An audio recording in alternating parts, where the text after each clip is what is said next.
Well, that was a fucking weird movie. Oh man, that was ooh, whoo, whew. That I was kind of prepared to hate the girl on the train. Yeah, so was I going into. Well, not I was prepared from the trailer alone was left me skeptical. But boy, That was a way for a movie to like turn around. like, yeah, like this. This is the kind of movie that you could love or hate for the exact same reasons. Yeah. This. But at least in this review, we can say that you could love or hate it instead of just the latter.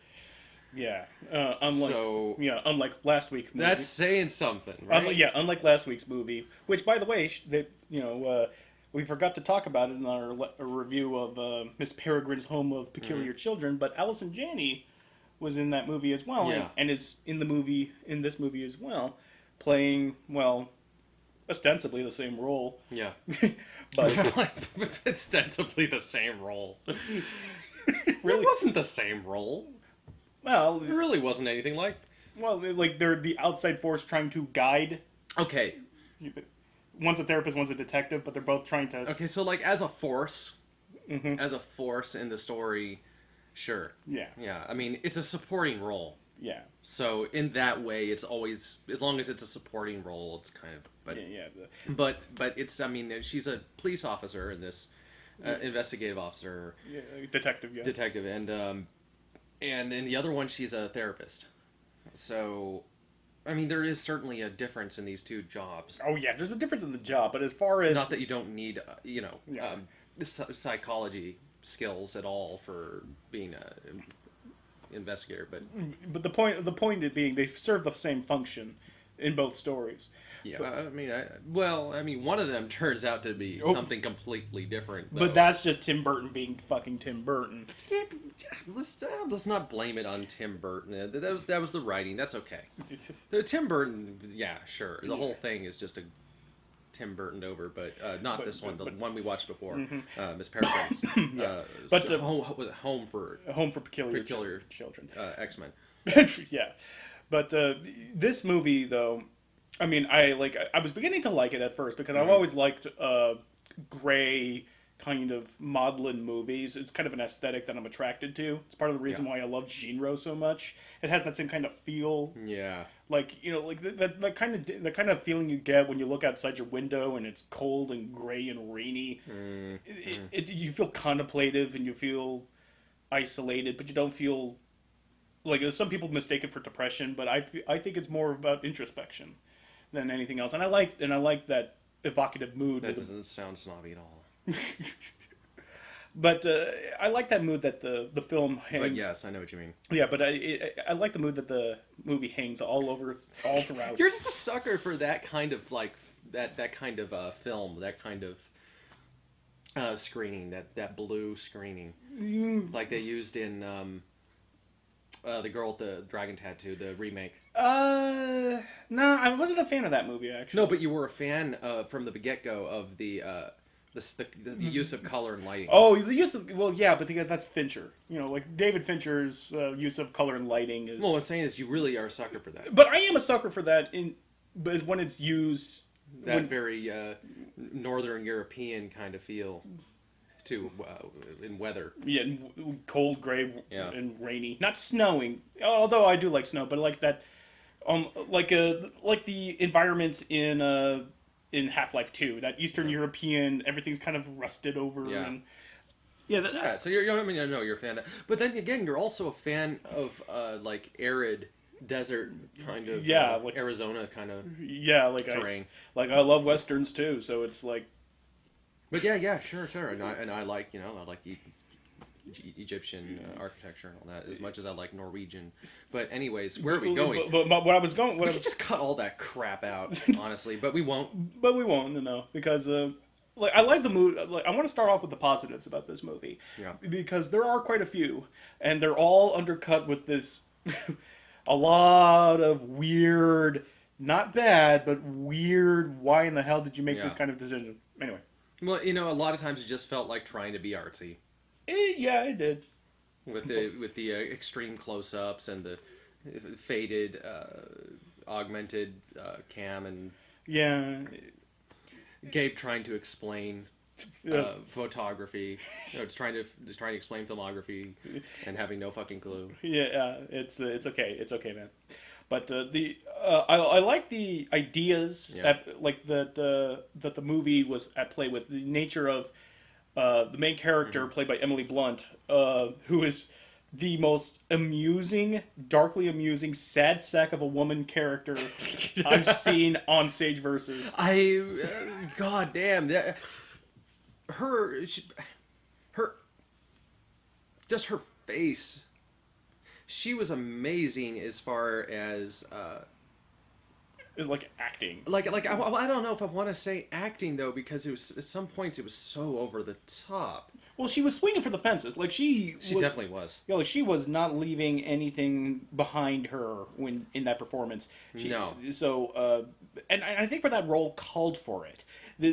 She needed to sell the fact that she was this hysterical, Yeah. like completely out of her mind. Well, not out of her mind, but like it just cannot for the life of her just function. And I don't think that it was just her performance so much as the it was kind of the setting. It was how they depicted it. It was I'm trying to blame the editing here. I think is what I'm doing. Yeah, the editing didn't hurt no favors, and that's a There was way too much. There was way too much effects. Her performance, I think, was probably good enough that they didn't need to affect it that much. They didn't need to use that much weird, shaky cam and what's that blur effect that they constantly use throughout this? Just blur. kind of like a halo effect. Yeah, there was way too much of that. I felt, and it didn't need that for her, especially for what she was doing. She was carrying it. Yeah, enough. like a lot of the weird decisions in this movie is comes down to the technical specs, like the technical decisions of this movie. Like every so often, for instance, the movie will slow down its frame rate. Yeah.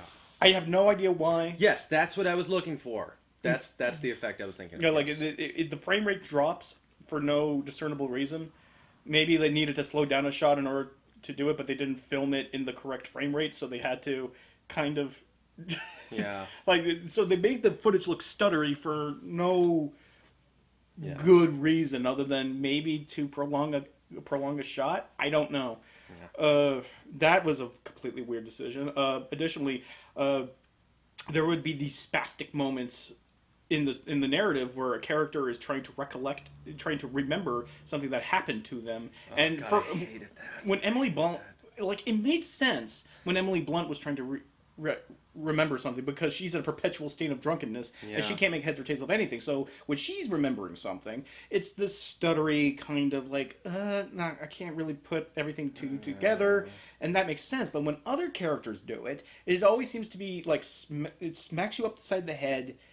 Doesn't do anything. It's like they're not drunk. They're not drunk. Why are they suddenly remembering this one part of their Yeah. life in such a jarring, unfollowable way? And they're Other than trying to build the mystery of what their lives were like for the audience. Throughout the whole thing, it felt like they were trying to make us see what it was like to be behind the eyes of a person who is drunk, as if we don't know. Yeah. Like in a way that they were trying to, kind of in a similar way to trying to help us see what it was like for Matt Murdock. When he was blind and they had the Orvision. It's like, so that's what it's like to be a drunk person. Or at least her interpretation. We can only theorize without having been there. Because like, I don't know about you guys, but if I ever have one drop of alcohol, I'll just turn into a million butterflies and I'll fly away. Yeah. I heard it happened to my friend John last week. We're still searching for him. How many have you got? 26. How can you be sure they're him? I know, right? But back to the positive. Outside of the weird editing decisions, Emily Blunt's performance is kind of ethereal in a certain sense because yes, she is swinging for the fences, as we said, and yes, the editing isn't really making her performance stand out because every so often the camera lingers on her face and lingers on her, so she's allowed to control the mood of the scene with her performance. It allows her that room and allows her that space to really emote and find the perfect amount of dramatic tension and pause. Yeah. And that was when the movie was firing on all cylinders as far as performance wise is concerned. But every so often, Emily does something that feels kind of woo. Yeah.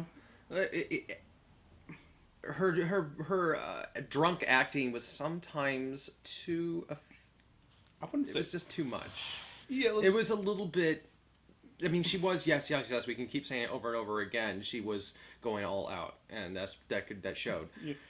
But at certain times, it was a little bit Like she almost like Nicolas Cagey at certain. It was only in the beginning that was that bad. like There was okay. There was one time. There was a certain performance. There was just one scene where it was a little much. it was a little much, and It felt like maybe it was before she had really gotten into the character or something, but where she was finding it. or maybe that was the like you could argue that was the lowest part of her character arc. Yeah, She but was I don't know. It didn't feel like we've all seen drunk people, and it didn't really feel like that. It felt Like it's like drunk. she was on drugs or something. Actually, Like she was drunk and also out of her mind. She was out of her mind in I don't want to say depression, but it was definitely like she was emotionally unstable, coupled together with drunkenness. That there was something about that one scene that I didn't. That just seemed way too like the room kind of like this was going to become some kind of like laughter piece. like I'm fed up with this world. I could I'm very fed up with this world. like I could. And then I could very It's just- I could very easily see that moment kind of going off the tracks. But for me, Yeah, she reined it in and she got it on track, and her performance was quite awesome. And she was crying and red eyed throughout the whole movie. She clearly invested.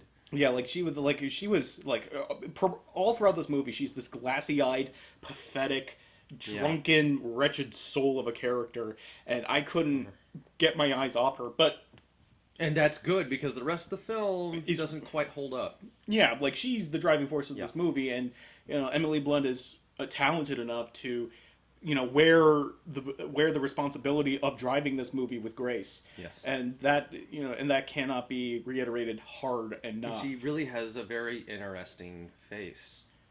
I appreciate that. She has a unique look. Yes. That's very. Like you look at her and you're not going to mistake her for someone else. That's really. Although I kind of keep mistaking her for that girl in Torchwood. I think you're on your own for that because I've never seen Torchwood, but Okay. I don't know why, but I as soon as we're done with the review, I'm gonna go look at my phone and see where I'm wrong here. But I keep mistaking her for that girl in Torchwood, the series. If you've seen it, I may be completely bonkers here, but everyone has that weird thing. Like it just so happens they that both have like an accent. I think the other one was from Wales, though, but a strong accent and an interesting looking, very unique face. well, that's that's a perfectly understandable. Like for me, like the movie is about this like Emily Blunt as this drunken, wretched soul of a woman who's basically just floating through her day, riding a train as she passes by her former house where her ex-husband married his mistress and basically kicked her out of his life. And as he passes her by, she notices that the nanny that frequents their ex is gone missing. And the nanny, for me, like I had a tough time remembering like that is not Jennifer Lawrence. That is not Jennifer Lawrence. It is like her eyes are a little too wide to be Jennifer Lawrence, but she definitely has that Jennifer Lawrence. She's less pouty. Oh yeah, way less Pouty faced, a little bit less. I guess she's a slight bit slender more slender in the face. Yeah, like she has Benedict Cumberbatch syndrome, where she kind of has that vaguely alien kind of Yeah, slightly slightly whiter than nowhere near as much as him though. Oh yeah, but we call that Cumberbatch syndrome. Yeah. Where, her name I know her last name is Bennett because all Oh Bennett. yeah, you remember anything that has to do with yourself. Well, don't you?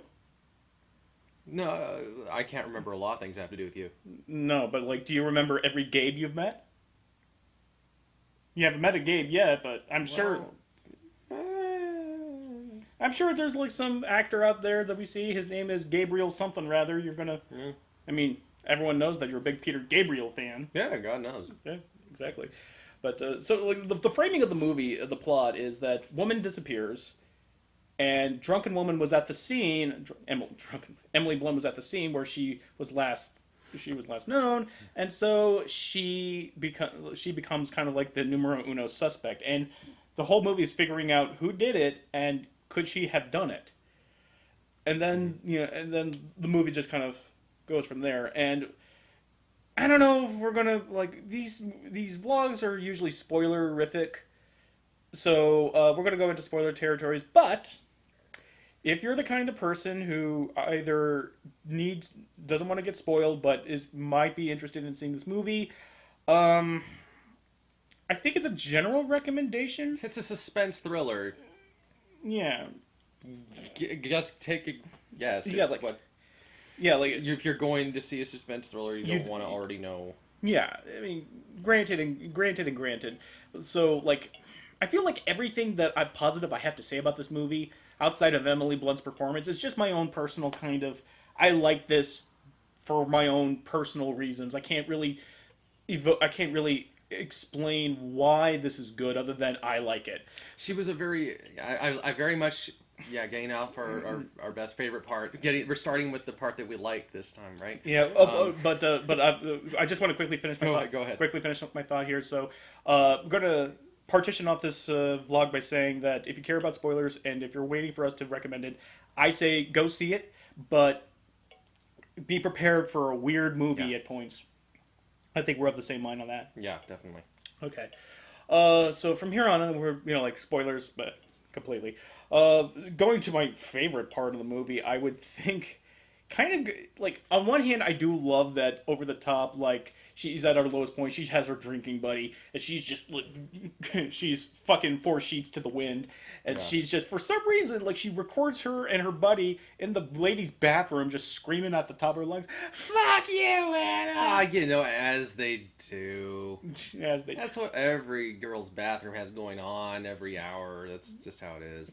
Like I was wondering like what she was gonna do with that video. Like she was going to like message her that like, and then in my mind, because it's such an asshole dark place that it is, I'm thinking like, what's the scene where she gets that video message and she looks at them like, oh, what's this? That crazy woman who's been just stalking our house for the last 2 years. Why is she emailing me? Oh, fuck me. Fuck me? Fuck me? No! Yeah. No! Didn't jive at all how she thought it was gonna break down.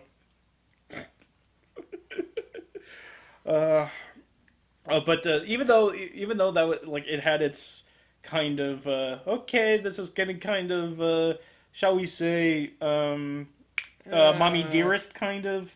Mommy dearest hot mess kind of territory. Even though like it approached that territory, I do enjoy it because it's definitely they paint her to be a really loathable person in the beginning. Yeah, in the beginning, but that's part of the twist. Yeah, that's part of the twist though, and that's what makes you feel like, oh man, I'm so quick to judge. So quick to judge. Of course, it was the man's fault. Should have known. I should have known better. Yeah, yes, exactly. So, like, the whole movie sets her up, like, she's this drunken mess, and then she, I can't remember all the things I've done, and then cuts to her, like, swinging a golf club at him, and she smashes a mirror, and at her ex, rather. It cuts to her, like, pushing him around, and just, like, you're supposed to be on my side! Like, it was... I'm really glad that later on in the film, I could be like, oh, that's why they pushed it so hard. I was, Yeah. I was like, okay, that's why. That's why. But on the other hand, I kind of wish she was that kind of drunken asshole when it's revealed that her ex-husband has been gaslighting her this whole time, telling her that she's an awful person when she's drunk when she's really not.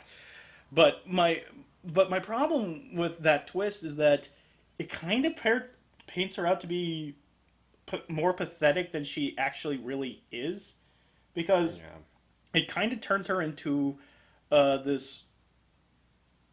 What's the word I'm looking for? At least there was something to her that I'd never seen, at least on Stage Versus. Like a woman who has really destructive flaws.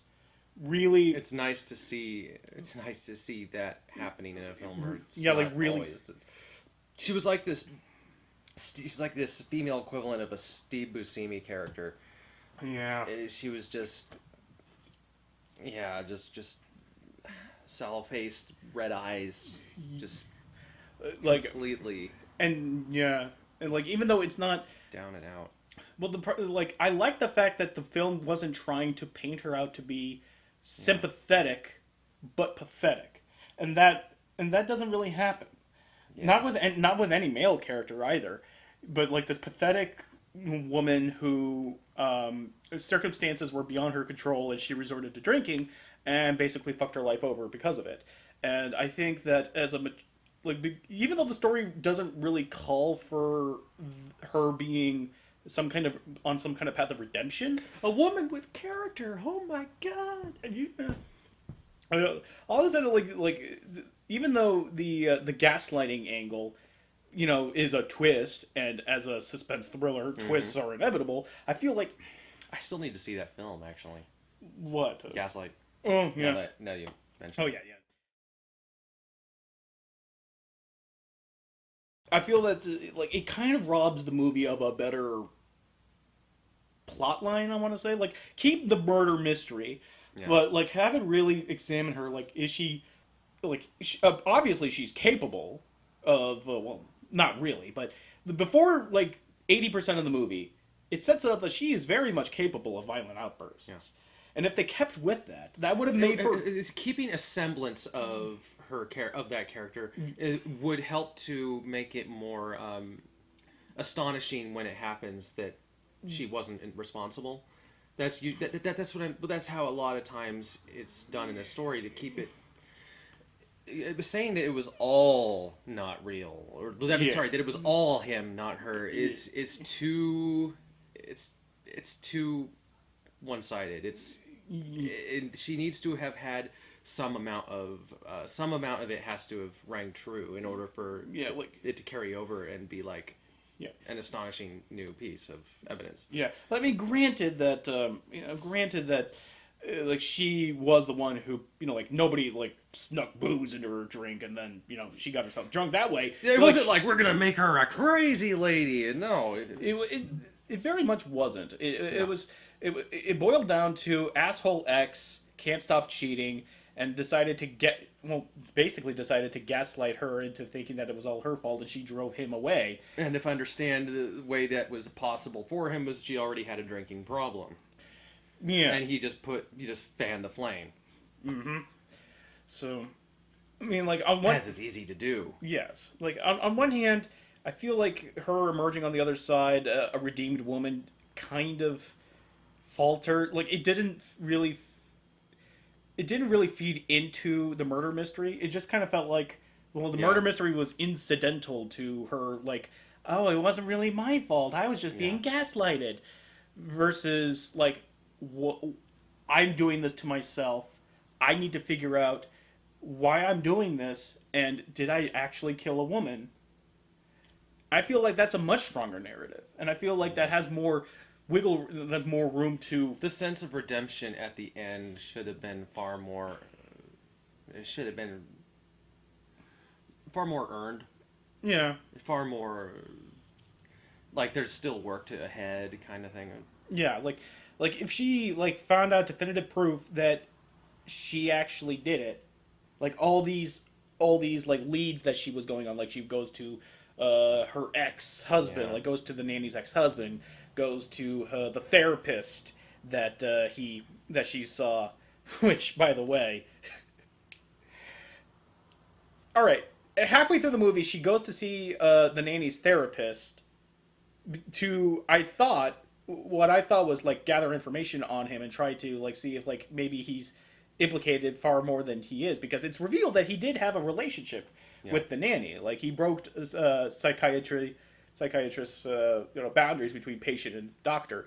But Okay, so that pissed me off right there. yeah, What pissed me off, I'm sorry to interrupt, yeah, but they made it seem like it was okay for that amount of interaction to happen between a patient and their doctor, yeah. which is not true. Which isn't. And it was like the whole time there was all these, there were all these times where she was pushing herself on him, and very much in a way that a person who's been victimized is like hot wired into doing. Someone who's clearly needs the help, but maybe not from him Yeah, because of the way he handled it. yeah. He like once you get to that certain point, you're like, oh, maybe you need to be seeing a different person for this. Yeah, let's. And instead, he continues having sessions with her, knowing that she's trying very hard to get into his pants. Yeah, And sucking on his fingers and everything else, and he even yes breaks the yeah, and he goes over to he goes over to her house even. Yep, and basically makes out with her. Yeah, and pretty much makes out with her. I mean, like, but the thing is, the way they frame it is that she was like mistaken, that she saw them. He was like kissing her on the eye or like the head or something like a endearing, loving kind of Yeah. nurturing kind of sense, and she sees it as them just like making out, and it's like oh she realizes maybe they weren't actually making out, they were just Yeah, like they were just what.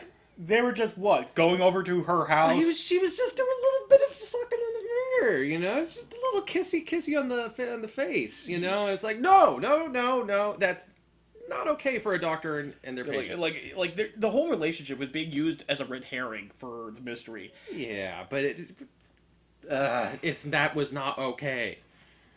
No. But that was being treated as a red herring, and the whole...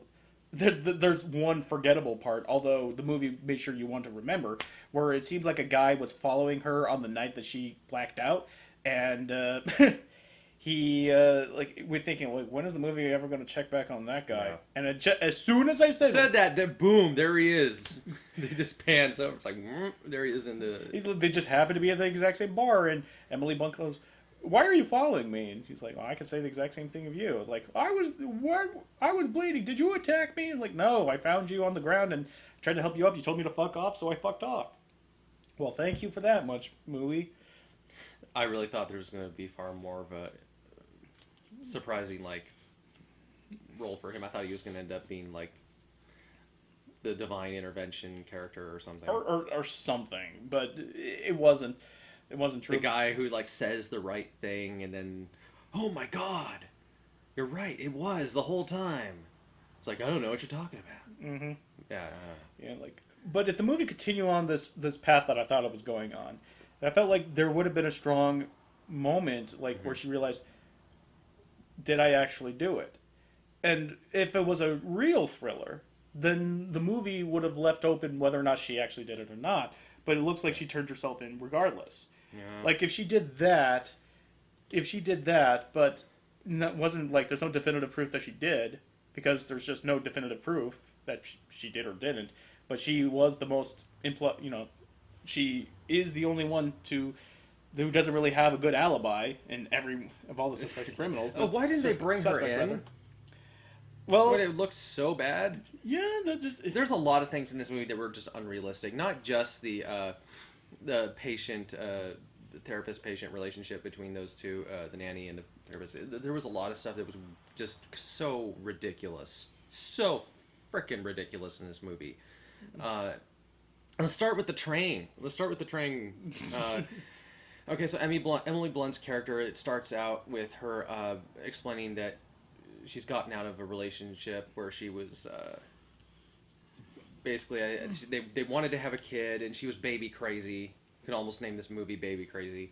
Mm-hmm. It just keeps coming up over and over and over again, and she even goes to the point where she basically kidnaps the kid, not very far, but that's still kind of kidnapping, taking a kid out of its home. Yeah, like it's not like I broke in, but even though she opened the door that wasn't her house anymore, went inside. It's like movies stop.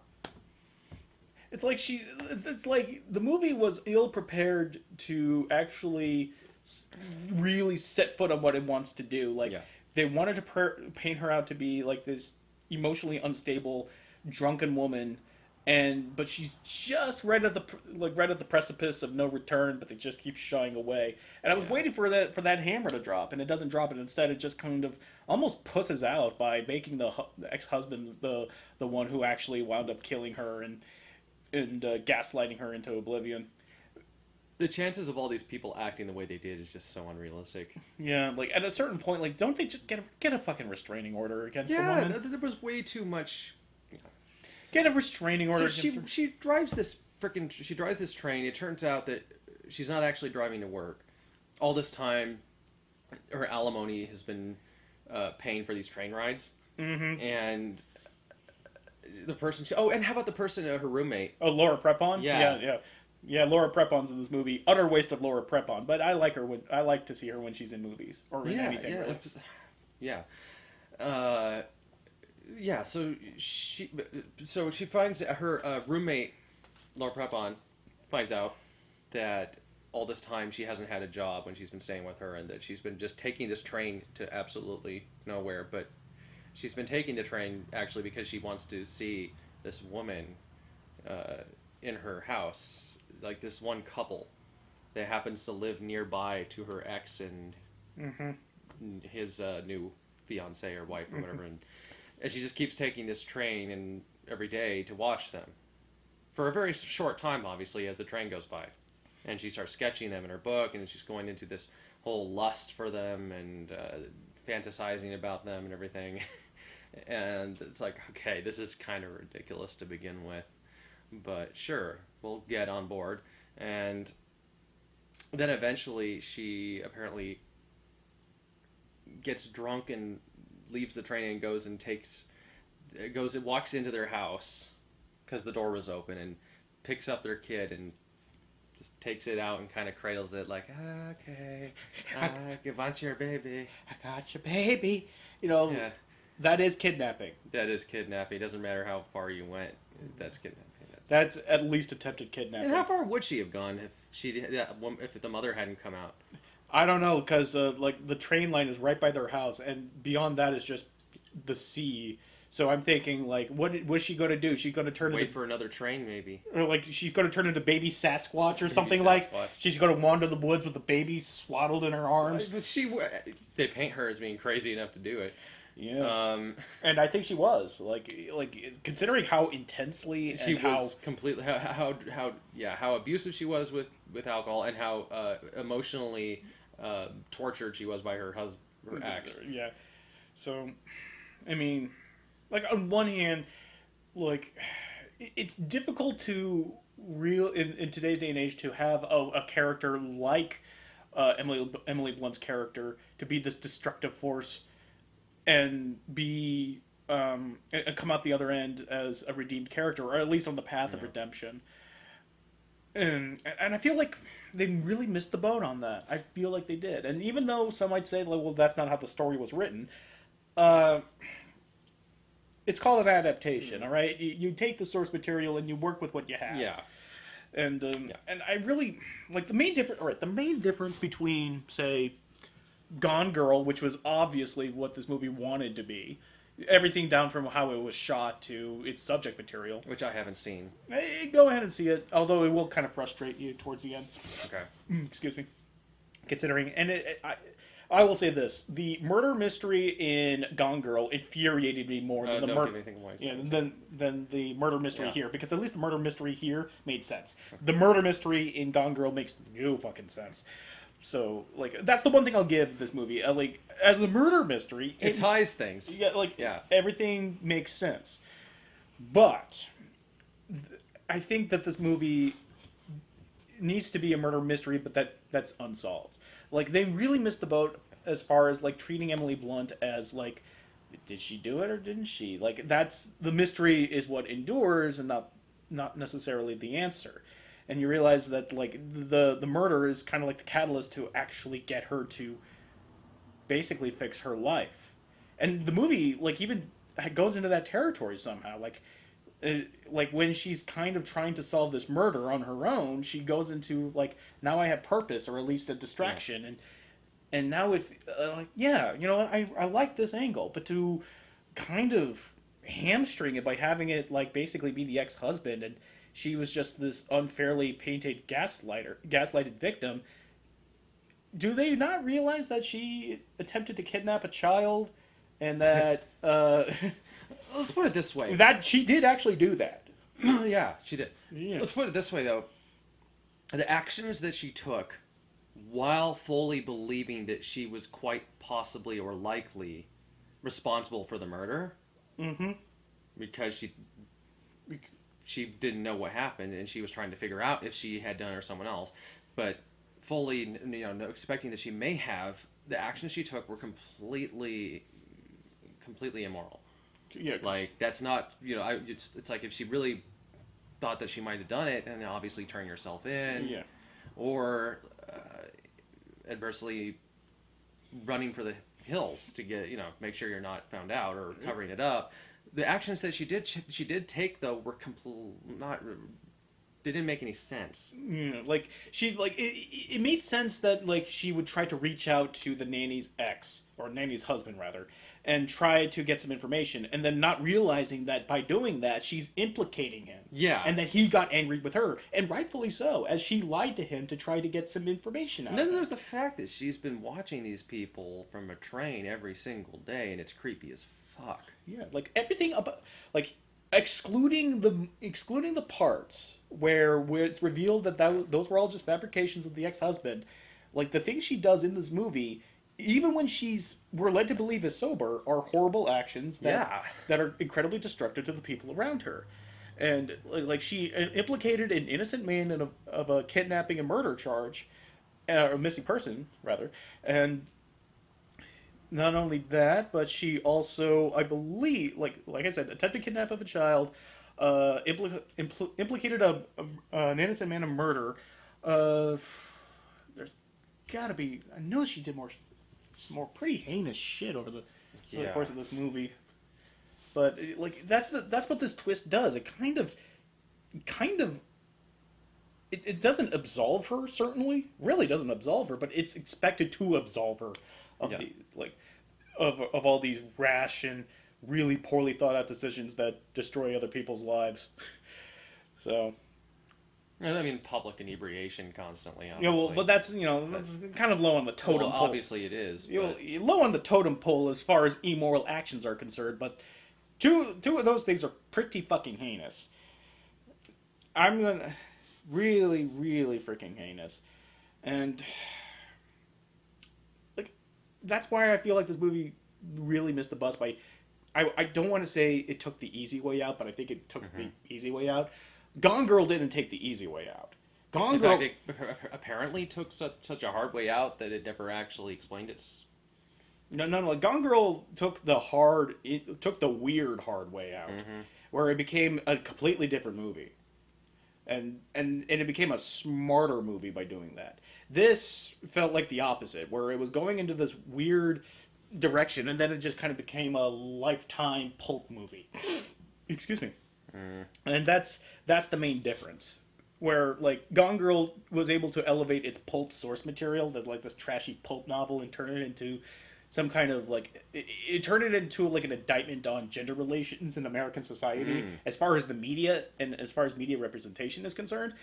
This kind of turned into this turned from into like an introspective like character piece about a woman dealing with her own demons. Yeah.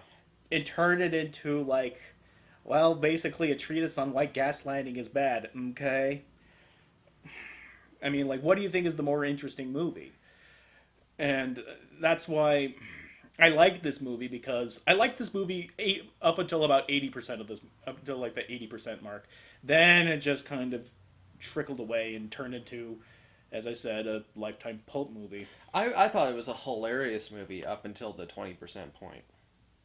Yeah, I was trying very hard not to laugh at the whole thing. Yeah, because there is an element of comedy to just how pathetic Emily Blunt's character is. And how over the top the scenes were. They were so over the top. But like but when it hit the middle, Then it was like, okay, it's settling into like an actual some kind of some kind of followable, grounded in some kind of reality film. Like up until then, it is just constant like flashing back and drunken just nonsense and some honestly over the top acting for a little while. So, but it settles and everything gets better, and then And then the twist, 80%. the twist happens, and it's the last thing I really want to talk about is there's just some little bits that I thought were funny, but not for any particular reason. You ever notice that whenever Emily Blunt has to run away from a setting and she's going off into the woods to be fucking Sasquatch, she kind of runs like Kermit the Frog? Oh Like I know, like she's supposed to be. I know that she's running in heels in a New York marsh, Yeah. and she's also supposed to be tipsy throughout this entire movie. But yeah, but but seeing her, well, that's what I think. That's a part of it, though. That her drunk acting was a little bit left field. it was loopy and goofy. It was a little off center. It was a little weird. Okay, it's drunk. It's supposed to be off center. It felt like drunk. It felt like acting drunk and not just being drunk. So Yeah, I mean, I could tell you this much that it's like, a hard thing to do. Though. Yeah, it really is. You need to sound sloshed without sounding like like your boxcar Willie and just like. Yeah, and to be fair, a lot of people. There's a lot of great actors out there who have botched drunk acting. So it's true. Yeah, So Yeah, like- but once she settled into, I'm not gonna keep saying this all over again. Once she settled into the film, it's like she found it. She found the sweet spot. So Yeah, she filmed out of order. I mean, like usually they film out of order, but like that particular bathroom scene was definitely the nadir as far as like her, her ability to properly sell the performance.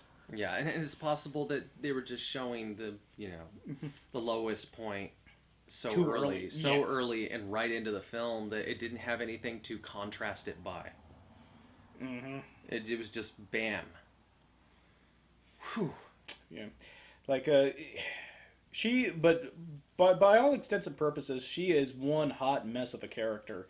Oh yeah. Yeah, like Lindsay once coined a term for it. It was she was like a not quite a human tornado, but like, but that she's kind of like a humanoid typhoon or something. No, not humanoid typhoon. That's fucking Trigun. But the idea that like some but a character who is just like this whirlwind of force, and she leaves this trail of destruction. Like an eye of a hurricane. Yeah, like she leaves this trail of destruction wherever she goes. But the point remains is that she's supposed to be like Walking maelstrom or something like that. I forgot what the exact phrase she used, but the only difference is that like she used the example of Piper from Orange is the New Black as an example of such a character where every person she meets she leaves their lives more destroyed than when she brought them, but she herself suffers no consequences because of it. Yeah, either. Yeah. But the only difference here is that even like Emily Blunt's character does suffer consequences, Yes.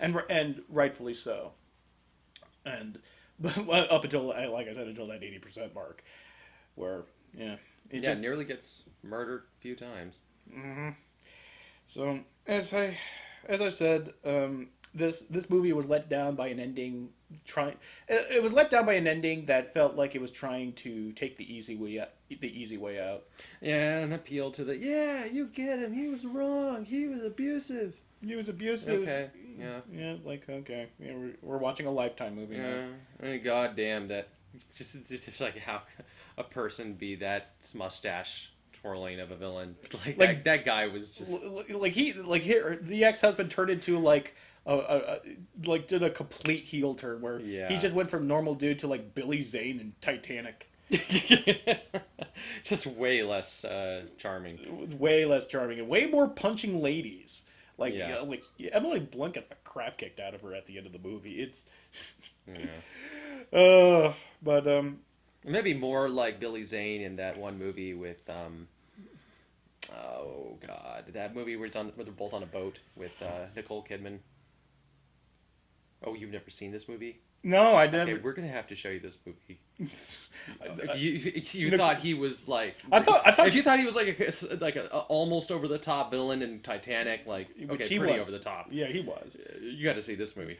Oh, I was thinking that you were trying to make a joke about like you were trying to describe Titanic again, but then you brought up Nicole Kidman, and I had a moment like, It's like, wait, did he just botch his own? like did he botch his own joke? Does he think that Kate Winslet is Nicole Kidman? No. There's this movie where he plays well, you know what? I'm not even gonna mention it just because I want you to go into it fresh.